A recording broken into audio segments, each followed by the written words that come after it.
பழைய ஓய்வூதிய திட்டத்திற்கு மாற்றாக விரைவில் புதிய அறிவிப்பு வெளியாக இருப்பதாக தகவல் வெளியாகி இருக்கிறது.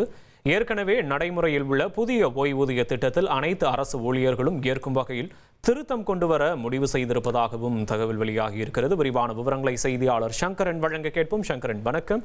விவரங்களை பதிவு பண்ணலாம். சங்கரன், வணக்கம் வருணன்.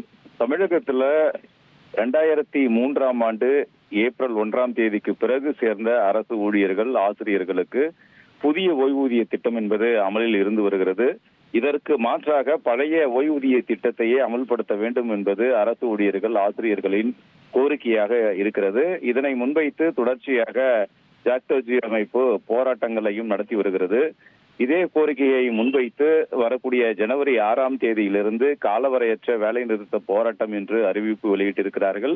இப்படிப்பட்ட சூழலில் அரசு ஊழியர்கள், ஆசிரியர்களின் குறிப்பாக இந்த அவர்கள் எதிர்பார்க்கக்கூடிய ஓய்வூதிய திட்டம் உள்ளிட்ட கோரிக்கைகள் தொடர்பான ஒரு ஆலோசனை கூட்டம் தலைமைச் செயலகத்துல இன்னைக்கு நடந்திருக்கிறது.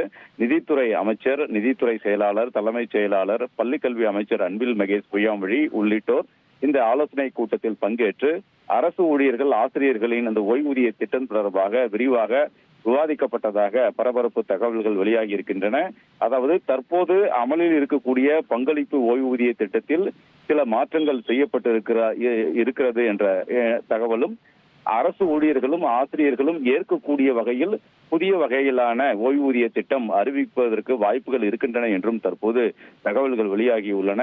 புத்தாண்டுக்கு முன்னதாகவே இது குறித்த அதிகாரப்பூர்வ அறிவிப்பு வெளியாகும் என்றும் அரசு ஊழியர்கள், ஆசிரியர்கள் மத்தியில் தற்போது பரபரப்பு தகவல்கள் வெளியாகியுள்ளன. எனவே ஒரு சில தினங்களுக்குள் இது தொடர்பான ஒரு அறிவிப்பு வெளியாகும் என்று எதிர்பார்க்கப்படுகிறது. வருணன், உங்களுடைய விவரங்களுக்கு நன்றி. சங்கரன்.